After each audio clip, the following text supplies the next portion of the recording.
2 December 2023, 2 December 2003 বাবা গুজরাট যাত্রা শুরু করে দিয়েছেন। আমরা প্রথমে উঠলাম বড়দাতে, শুভময়দার বাড়িতে। সেখানে বাবা খুবই বিজি শিডিউল, ব্যস্ত কার্যক্রম। পরপর অসংখ্য ভক্ত বাবাকে দর্শন করতে এসছে, ইসকন থেকে এসছেন মহারাজরা, প্রভুরা, এরা কীর্তন করলেন বাবার সঙ্গে।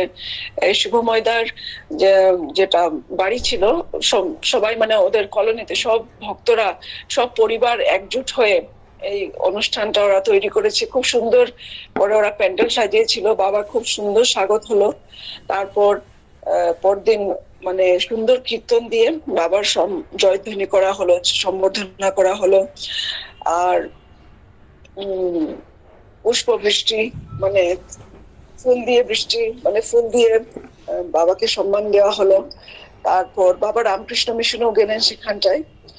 আচ্ছা, তো 2 ডিসেম্বর বাবা এসে কিন্তু কোনো রেস্ট নেই। সেদিনে 5টার সময় বাবা স্বামীনারায়ণ মন্দির বড়দাতে গেলেন। ওখানে একটা বিশেষ অনুষ্ঠান ছিল, ওরা জানতেন বাবা আসছেন বলে। ওরা আগের থেকে বাবাকে নিয়ে প্রোগ্রাম করবে বলে, ওদেরও অনেক সাধু সন্ত এসেছিলেন। আর ওদের যারা ভক্ত, ওদের পুরো স্টেডিয়াম ভর্তি হয়ে গেছিলেন। বাবাকে ওরা মেইন যেটা পোডিয়াম, যেখানে ওনাদের গুরু মহারাজ আছেন, সেখানটাই ওই জায়গাটাতে বাবাকে বসিয়ে বাবার জন্য বিশেষ চেয়ার আনা হলো। কিন্তু বাবা চেয়ারে না বসে যেটা আপনার ফ্লোর গদ্দিতে বাবা বসলেন। আর সেখানে একজন বিশিষ্ট একজন মহারাজ ছিলেন, ওনার নাম ছিল স্বামী ত্যাগবল্লভ।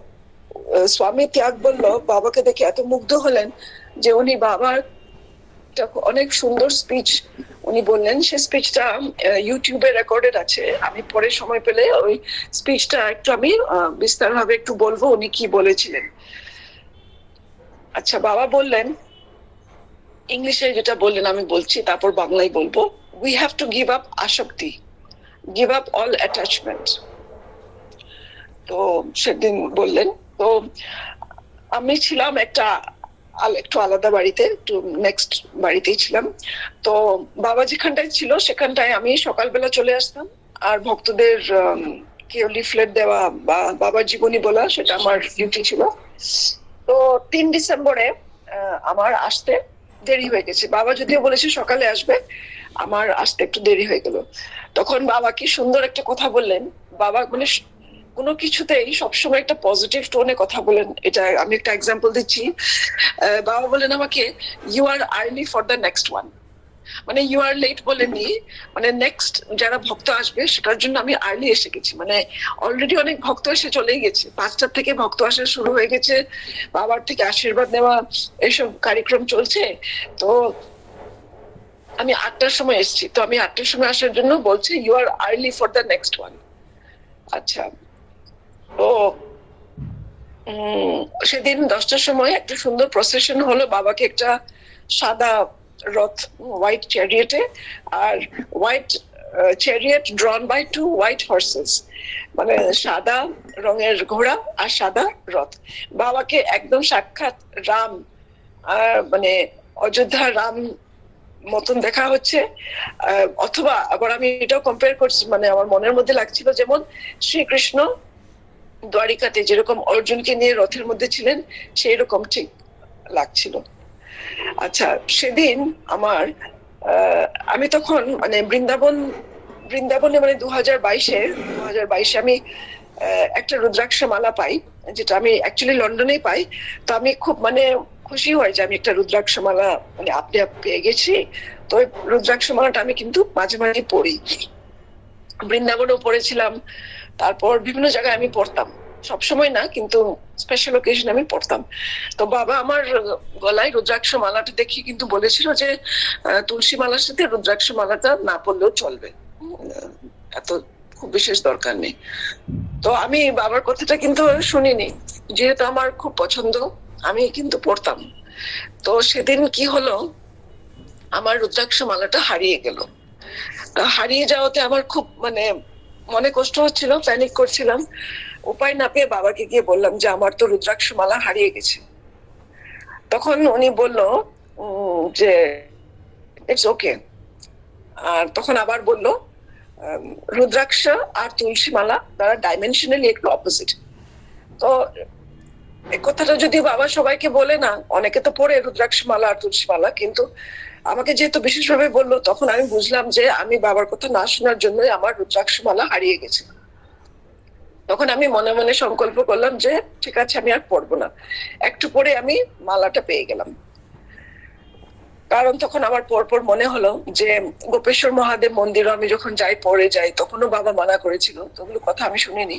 তো যাই হোক, আমার আর কোনো অপশন নেই, আমাকে রুদ্রাক্ষ মালাটা মানে ইয়ে করাই হলো, মানে আমি আর পড়বো না বলে আমি ভাবলাম। সেদিন রাতে বেলা, 3 তারিখে রাতে বেলা বাবা আমাকে ওনার যে মানে রুমটা ছিল সেটাতে আমি একটু ছিলাম, আর আরেকজন ভক্ত ছিল, তো আমাকে বাবা হঠাৎ বললো পাকাটা একটু মুছো। তো আমি খুব খুশি হলাম বাবার এই মানে আজ্ঞা পেয়ে যে কিছু একটা সেবার কাজে আমাকে বাবা বললেন। আমি একদম স্বতঃস্ফূর্ত ভাবে আমি মানে পোছা করা শুরু করলাম। তো যখন আমি পোছা করছি, তখন এই যে ভক্তর নাম ছিল গৌতম কুমার পান্ডে, হ্যাঁ, ওনাকে বাবা একটা কথা বললেন যে এই মাসি পাতা ফেলে ফেলে কিন্তু ইউকে গেল। মানে এটা বাবা বললেন যে যখনই আমাকে মানে প্রথম যখন বাবার সাথে দেখা হয়, গুয়াহাটিতে হোক, তারপর যত বাবার অনুষ্ঠান হয়, আমাকে একটা ডিউটি দেন। সেই ডিউটিটা হচ্ছে ভক্তদের সেবার পরে যে ওটা আমার সেবা ছিল। তো যেটা সেবা আমি করলাম, তখন এই কথাটা নিয়ে বাবা বললেন যে এই যে পাতাগুলো ফেলার জন্যই কিন্তু মাসি ইউকেতে যেতে পেয়েছে। আর তখন আরেকটা কথা বললেন যে মাসির ইন্টারভিউ ছিল 28শে ফেব্রুয়ারি, আমাকে ফোন করে বলেছিল ইন্টারভিউর জন্য। তো আমি এই কথাটা বাবা 2023-এ 3rd ডিসেম্বরে বলছে, আর আমার ইন্টারভিউ ছিল 2005-এ 28শে ফেব্রুয়ারি। কত বছর আগের ঘটনা, বাবার ডেটটাও সঠিক মনে আছে, আর আমি তো ডেট ভুলে গেছি। তো এই ছোট ছোট কথাগুলো যে বাবা মনে রেখেছে, মানে এটা বাবার একটা মহান মানে মহিমা, প্লাস আমার খুব মানে আনন্দ হলো কথাগুলো শুনে। আচ্ছা, 4 ডিসেম্বর 2023-এ শুভময় দাদার খুব অন্তরঙ্গ এক বন্ধু পাঠক দা, ওনার বাড়িতে প্রোগ্রাম ছিল। আর পাঠকদার ওদের একটা নিজস্ব একটা দোকান আছে, দোকানেও বাবাকে নিয়ে গেলেন। আর এখানে যে ভক্তর, এদের মানে ভক্তিটা অতুলনীয়, মানে দেখার মতন। ওরা বাবাকে চিনে না, জানে না, প্রথমবার দেখা, তাতে বাবাকে নিয়ে ওরা কি করবে না করবে মানে এত ব্যস্ত হয়ে পড়েছে। তো পাঠকজি বাবাকে ওনার বাড়িতেও নিয়ে গেছেন, তারপর বাবাকে নিয়ে ওনার দোকানে নিয়ে গেলেন। সেখানে দোকানে খুব সুন্দর সুন্দর কাণ্ড পাঠ হলো। তো পাঠক যা বললেন যে ওরা প্রতি সপ্তাহে কিন্তু সব দোকানদাররা মিলে বসে একসঙ্গে সুন্দরকাণ্ড পাঠ করে। মানে গুজরাটে এই একটা পরিবেশ যে মানে কর্মক্ষেত্র, মানে ওরা তো দোকান দিচ্ছে, বিজনেসম্যান, কিন্তু কিভাবে দোকানের মধ্যে ওরা প্রতি সপ্তাহে সুন্দরকাণ্ড পাঠ করছে, মানে এটা একটা মানে শেখার বিষয় বা দেখার বিষয়। তারপর 5 ডিসেম্বর থেকে 8 ডিসেম্বর বাবা আদিপুর কাছ গুজরাটে আশিস রয়দার বাড়িতে ছিলেন। সেখানেও একটা অদ্ভুত পরিবেশ, মানে সাগরটা বেশি দূর না, মানে খুব সুন্দর। আর এখানে কিন্তু প্রচুর একটা বড় ভূমিকম্প হয়েছিল কয়েক বছর আগে, আর এখানকার সব বাড়িগুলো নতুন বাড়ি ছিল। আর আশিস দার যে বাড়িটা, সেটার উপরে একটা ছাদ ছিল, খুব সুন্দর রৌদ্র পড়তো। তো বাবা এই বাড়িতে ছিলেন। আর মানে আশিস দার বউ দিদি মানে বাবাকে এত সেবা যত্ন করেছিলেন, মানে খুব সেবা যত্ন। আর আমরা ছিলাম, আমি ছিলাম আরেকটা বাড়িতে, কাছের একটা বাড়িতে, ওরা স্বামী স্ত্রী থাকেন, এক বাড়িতে ছিলাম। মানে ওরা নিজের বাড়ির দরজাগুলো এত সুন্দরভাবে খুলে দিয়েছে ভক্তদেরকে থাকার জন্য। পুরো ওদের মানে পাড়া এই এলাকাটাই মানে অতুলনীয় ভক্ত। আর এই বাড়িতে বাবা যতদিন ছিলেন, 5 থেকে 8 ডিসেম্বর, অনেক মানে খুব কঠিন কঠিন রোগের গ্রস্ত ভক্তরা এসেছিলেন। আর বাবা এদের মানে কি ওষুধ দেওয়া, লিখা, অ্যাডভাইস দেওয়া। তারপর সন্ধ্যার দিকে আমার একটা কথা মনে পড়ে যে ছোট ছোট ছেলে মেয়েরা 3-4 জন মানে একটা ছেলে একটা মেয়ে বিশেষ করে আমার নজরে পড়লো, ওরা দীক্ষা নিতে এসেছিল বাবার থেকে। এরকম লাগছিল ওরা অনেক জন্ম তপস্যা করে এই জন্মটা পেয়েছে শুধু বাবার সাথে দেখা করার জন্য আর বাবার থেকে দীক্ষা মন্ত্র নেওয়ার জন্য। এটা একটা ওদের বিশেষ, মানে ওরা অনেক জন্ম সুকৃতির ফলে এই মুহূর্তটা এসেছিল। কেন বলছি, কারণ এরা তো ছোট ছোট বাচ্চা, বয়স হবে আপনার খুব বেশি হলে 8 বছর, 8 থেকে 10 বছর। এরা দীক্ষা মন্ত্র পাওয়া মাত্রেই এরা আসন নিয়ে বসে গেছে আর ধ্যানস্থ হয়ে জপ করছে। মানে এই কথা কিন্তু বাবা বলে না যে তোমরা কিভাবে জপ করবে, শুধু দীক্ষা মন্ত্রটা দেয়, তারপরে বাবা একজন ভক্তকে বলে যে দেখিয়ে দাও আঙ্গুলে কি করে কোনটি করা হয়। তো এরা মানে এই বাচ্চারা এদের মানে এরা জাস্ট ওয়েট করছিল বাবা যে মাত্র ওদের কানে মন্ত্র দেবে। তখন সন্ধ্যাবেলাটা আমি দেখছি এই পার্টিকুলারলি একটা ছেলে আর একটু দূরে বসে আছে একটা মেয়ে, এরা ধ্যানস্থ হয়ে জব করছে কন্টিনিউয়াস ঘন্টার পর ঘন্টা। তো আমি তো বুঝতে পারিনি এরা কি করছে। আমি কাছে গিয়ে জিজ্ঞেস করলাম তুমি क्या कर रहे हो? তো ছেলেটা চোখ খুলে বলছে मैं जप कर रहा हूँ। क्या जप कर रहे हो? बोले बाबा का मंत्र जो अभी दिया है। আমি তো শুনে আশ্চর্য, কারণ আমি আমার কথা বলি, আমি নিজে দীক্ষা পেয়েছিলাম 30 বছর আগে। আমি কিন্তু এরকম ভাব নিয়ে এরকম নিষ্ঠা ভাবে কিন্তু আমি কখনো জব করিনি। এই বাচ্চা দুটো আমি দেখলাম যে মানে কিভাবে ওরা জব করছে কন্টিনিউয়াস, মানে কোনো ব্রেক নেই, ঘন্টার পর ঘন্টা। এটা মানে এটাই প্রমাণ যে এরা সাধারণ নয়। এরাও মানে গুজরাটে জন্ম হয়েছে, এরা অপেক্ষা করছিল বাবা আসবে। তো আমি এটাতে একটা প্রমাণ হলো যে বাবা যখন এই যে ভ্রমণ করছিলেন, এই যে ভক্তগুলো অনেক জন্মর ফলে যে তপস্যা করে জন্ম হয়েছে এদেরকে কৃতার্থ করার জন্য বাবা এই যে যাত্রাগুলো করছিলেন। আচ্ছা, 5 তারিখে একটা ঘটনা আমি বলি। যাওয়ার সময় মানে কাছে যাওয়ার সময় বদোধারা থেকে কাছে যখন যাচ্ছি, আমরা একটা ফার্ম হাউসে বাবা একটা সময় ওয়েট করছিলেন, মানে হল্ট করলেন একটা সময় বিশ্রামের জন্য। সেখানে আশিস রায়দার পরিচিত বাড়িটা, খুব সুন্দর, এরা একদম মেইন রোডের পাশে বাড়ি। সেখানে বাবাকে ওরা অনেক সেবা যত্ন, মানে ওরা প্রসাদ দিলেন। আর সেখানটায় মানে গোমাতা ছিলেন, মানে খুব সুন্দর একটা পরিবেশ ওদের কাছে, মানে চারিদিকে মানে খেতি বাড়ি। আর সবাইকে দহি আর গুড় দেওয়া হলো লাঞ্চের জন্য, আর আরো অনেক সেবার আইটেম ছিল। আচ্ছা, 6 তারিখে বাবা কচে ছিলেন। 5 থেকে 8 ডিসেম্বর তো কচে ছিলেন, তো 6 তারিখে কচে ছিলেন। তো বাবা কয়েকটা কথা বললেন যে যদি খাওয়ার আগে বা খাওয়ার পরে, খাওয়ার আগেও আর খাওয়ার পরে দু সময় যদি মানে পেচ্ছাপ পায়, আর যদি আমরা মানে পেচ্ছাপ করি তাহলে তার মানে এটা ভালো, যেটার মানে যে ওনার খিদাটা ভালো আসবে। আর আমাদেরকে খুব সাবধানে খেতে হবে, যেগুলো খাবার স্যুট করে না সেগুলো না খেলে ভালো। তারপর বললেন মন আর নাম এগুলো একে আরেকের বিপরীত। মনের নাম মন, MON মন, MAN মন, আর নামটা হচ্ছে অপোজিট, NAM নাম। এগুলো স্পেলিংটাও উল্টো আর মিনিংটাও উল্টো। মন আর নাম অপোজিট অফ ইচ আদার। তারপর বললেন flexibility of mind is very important for career.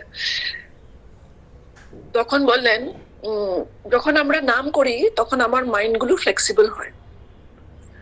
তো স্পিরিচুয়াল লাইফেও ফ্লেক্সিবিলিটিটার খুব দরকার। 7 ডিসেম্বরে বাবা নারায়ণ সরোবর দেখতে গেলেন আর কোটেশ্বর মহাদেব টেম্পল ভিজিট হলো। সেখানে আমরা মা লক্ষ্মী, মা কমলা টেম্পলটা ভিজিট করলাম। কোটেশ্বর মহাদেবে একটা খুব সুন্দর ঘটনা হলো, যেটা আমার সাথে হয়েছে পার্সোনাল, আমি শেয়ার করছি কারণ এটা এত অপূর্ব একটা সুন্দর লীলা। সবাই প্রণাম করে চলে গেছে, আমি লাস্টে করবো বলে দাঁড়িয়ে আছি। আর আমি যখন প্রণাম করছি ঠিক ওই সময়টা বাবা গর্ভগৃহে প্রবেশ করেছেন পূজারীদেরকে নিয়ে। তো আমি প্রণামটা করে যে মাথাটা উঠালাম, আমি আর শিবলিঙ্গ দেখতে পাচ্ছি না, আমি দেখছি বাবা হেঁটে চলে আসছে, মানে ঠিক ওই লিঙ্গটার বদলায় আমি বাবাকে দেখতে পাচ্ছি। গর্ভগৃহ থেকে বাবা বেরিয়ে চলে আসছে। এটা মানে কোনো কাল্পনিক না, একদম সাক্ষাৎ। এইটা দেখে আমার খুব আনন্দ হলো। আচ্ছা, সেদিন বাবা একটা কথা বললেন, যেটা তো প্রমাণ হয় যে বাবাই মহাদেব। বললেন, মূর্খের লোকে বাস করা আর সাপের লোকে বাস করা একই কথা। তো মহাদেব সাপের সঙ্গে সবসময় থাকে। এই কথাটা বাবা কি করে বললেন, যদি বাবা সাপের সঙ্গে বাস না করে? তা এটা একটা খুব সুন্দর, বাবা মানে নিজেকে একটু মানে ঢাকা, যে সবসময় তো ঢাকাতেই থাকেন বাবা, একটু একটা লেয়ার বাবা একটু সময়ের জন্য অল্প একটু বাবা আমাদেরকে দিলেন প্রকাশ। আচ্ছা, 8 ডিসেম্বরে একটা প্রোগ্রাম ছিল, ওটাও কাছে। সেখানে বাবা আমাকে বললো একটু বলার জন্য, তো আমি হিন্দিতে বললাম বাবার জীবনী। তখন বাবা আমাকে একটা বললেন একটা বই লেখার জন্য, হাউ টু ইরাডিকেট ডায়াবেটিস। সেই মেসেজটা পাওয়ার পরে আমি যখন লন্ডনে ফিরি, তখন আমার মনে আছে আমি কয়েকজন ডাক্তারকে নিয়ে, তাতে বাবার পরম ভক্ত আছে রাই, ডক্টর সুতিমা ব্যানার্জি, আমরা সবাই মিলে এই বইটা লিখি, হাউ টু ইরাডিকেট ডায়াবেটিস, বাবার কথা মতোই লিখি। আর সেটা অ্যামাজন নাম্বার 1 বেস্ট সেলার হয়েছিল লন্ডনে।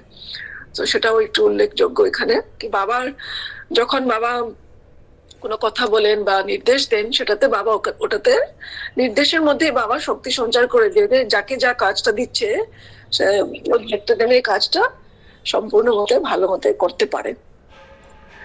আচ্ছা, 9 ডিসেম্বরে বাবা আদিপুর থেকে বাবা যাবেন দ্বারিকা। তো দ্বারিকা লীলাটা আমি কালকে বলবো।